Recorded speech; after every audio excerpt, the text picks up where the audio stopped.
මුළු රටක සම්පත් එක අතකට ගන්න එකක් මේ.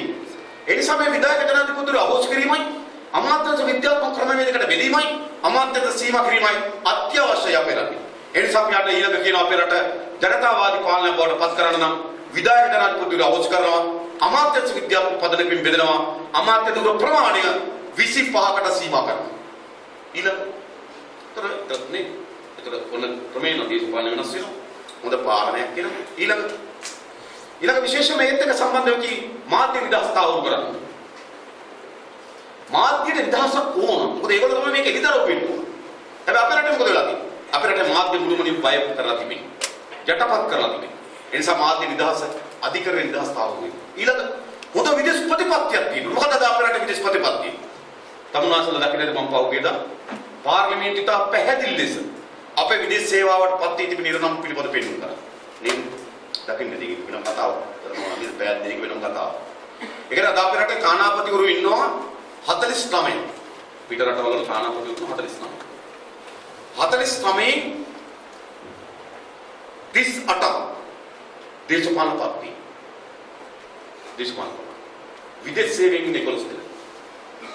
සාමාන්‍ය විදේශ සේවයේ තානාපතිවරයෙක් වෙන්න උපාධියක් තියෙන්න ඕන. විදේශ සේවා විභාගේ පාස් වෙන්න ඕන. විදේශ සේවා විභාගේ පාස් වෙන්න ඕන. ඊට පස්සේ තානාපති කාර්යාලයක දෙවනි නිලධාරිය හැටියට අවුරුදු නේද 15ක් 20ක් වැඩ කරාට පස්සේ තමයි යා තානාපති කෙනෙක් බවට පත් වෙන්නේ. ඒ නිසා අපේ රටේ විදේශ සේවාවට නිතාම පළපුරුදු දක්ෂකම් තියෙන හැකියාවක් තියෙන අධ්‍යාපන තියෙන කෙනෙක් අපේ රටේ තානාපති සේවයට එන්නේ.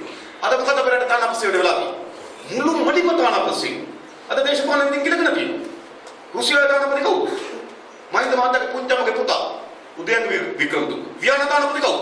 සිරත් දිනවනගේ ඊළඟ අයියා. ඇමරිකාවේ තානාපති කවුද? අර ජාලි වික්‍රමතුංග වික්‍රමසිංහ. මහින්ද මහත්තයාගේ ඥාතිය බෙලියත්.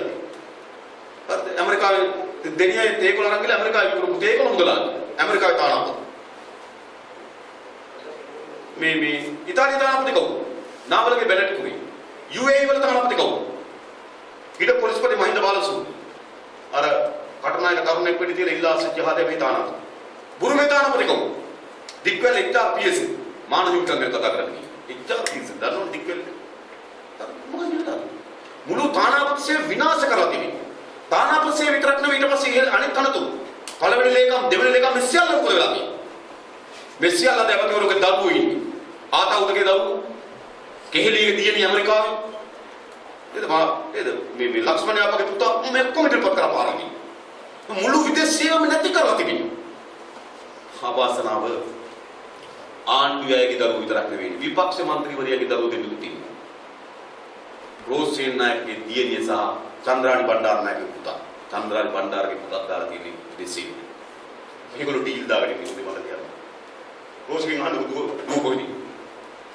දුව මේ තානාපති කාර්යාලයේ යවලා තියෙන ආණ්ඩුව. චන්ද්‍රානි බණ්ඩාරගේ පුතා කොහෙද? තානාපති සේවයට යවලා තියෙන ආණ්ඩුව. මෙන්න මේ දෙකොල්ලෝ එකයි. මේ දෙකොල්ලෝ බෙදාගෙන මේ පාලනය කරන්නේ. දැන් අපේ රටේ ප්‍රධාන ප්‍රශ්නයක් මතුවන පෞද්ගලිකද මම මේ විවාදිත පැහැදිලි සිතා පෙන්නුවා.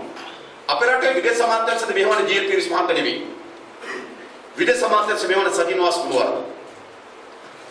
පෞද්ගලිකද නිව්යෝක් වලට සජින්වාස් ගුණවර්ධන පාර්ලිමේන්තු මන්ත්‍රී කෙනෙක් විතරක් තිබේ. සජින්වාස් ගුණවර්ධන ජනාධිපති උපදේශකයා. සාමාන්‍ය පෙළ යාන්තම් පාස් දන්නේ නැහැ සාමාන්‍ය පෙළ කරලා තියෙන ලාලා. හරි ජනාධිපති උපදේශකයා. ඔහු විදේශ අමාත්‍යාංශ අධීක්ෂණ මන්ත්‍රී. ඔහු තමයි අද විදේශ අමාත්‍යාංශ මුළුමනින්ම මෙහෙවන්නේ. පහුගියදා මොකද? එක්සත් ජාතීන්ගේ මානවිකම් එක්සත් ජාතීන්ගේ සමුළුව නේද ආමන්ත්‍රණය කිරීම සහ ජනාධිපතිවරයාට මේගොල්ලෝගේ ජනාධිපතිවරයා. අර පැත්තෙන් ආවා එංගලන්තේ තානාපති ක්‍රිස්නෝස්. යත් ව්‍යාපාරිකයෙක් යත් උපනපතිම එවිල. මොකද වෙන්නේ? එක ගෙදරකදී නේද? ගෙදරක පාටියක් තියෙනවා. ඒ පාටියේ ජනාධිපති උපදේශකයා විසින් තානාපතිවරයාට පහර දෙනවා. සාමාන්‍ය ඇමරිකාවේ නීතිය අනුව පහර දීමක් පිළිබඳව පැමිණිලි කරා නම් අද හිරේ ඉන්න උනා. ඔයිට කල්ලු හිරේ ඉඳලා දිනනවා. ඔය පහර දීපු කෙනා පළවෙනි වතාවදී මීට කල්ලු හිරේ ඉඳපු කෙනෙක් උනේ. විවිධ දේවල් වලට. ඒක තමයි අපේ රටේ විදේශ සේවය. අද ක්‍රිස්නෝස් ප්‍රකාශ කරලා තිබුණා මම දැක්ක පත්තරවල මෙන්නකොට ඊයේ. අදාළ පහර පරදීප පුද්ගලයාට දඬුවමක් කරන්නේ නැත්නම් මෙයා නැවත සේවයේ ඉන්නේ නැහැ කියන. මා දැක්ක දෙයවල තියෙන ජනාධිපතිවරයාගේ විශේෂ නියෝජිතී මේක සමතයකට පත් කරා. මොකද මේ අපේ රටනේ මේ ගුටි කන ක්‍රිස්නෝඩිස් නෙවෙයි. මේ ගහන්නේ ජනාධිපති උපදේශකයා නෙවෙයි. මේ රට වෙනුවෙන් යන නියෝජිත පිරිසක්. රට වෙනුවෙන් පත් කළ තියෙන නියෝජිතයෝ තානාපතිවරේ. මේගොල්ලෝ එකට ගහ ගන්න රටකට මොකද මේ වෙලා තියෙන්නේ? මුළු රටක විදේශ ප්‍රතිපත්ති මුළු රටක රාජතාන්ත්‍රික භාවය මුළුමනින්ම විදවට්ටලා මේ ඉතාමත් නේද පහත් ගණේ මිනිස්සු කණ්ඩායමකට බලය දීලා තියෙනවා අපේ රට. ඒ නිසා ජාත්‍යන්තර අපි මොකද වෙලා තියෙනවා අපේ රට. විශාල හුදකලාභාවකට පත් වෙලා තිබෙනවා. විශාල අස්තිරතාවයකට පත් වෙලා තිබෙනවා. ඒගොල්ලෝ හිතනවා ජාත්‍යන්තරය මෙහෙවන්න පුළුවන් කියලා හොරෙන් සල්ලි දීලා සල්ලි වලට අරගෙන. ජාත්‍යන්තරය මෙහෙවන්න පුළුවන් කියලා හිතනවා කාන්තාව සපේ. මේක තමයි දාන්න විදේශ ප්‍රතිපත්ති. ඒ සඳහා සුදුසු අය තමයි මේ තියාගෙන ඉන්නේ. මේගොල්ලෝ ඒවට දක්ෂයි. රාජතාන්ත්‍රික කටයුතු වලට නෙවෙයි දක්ෂ.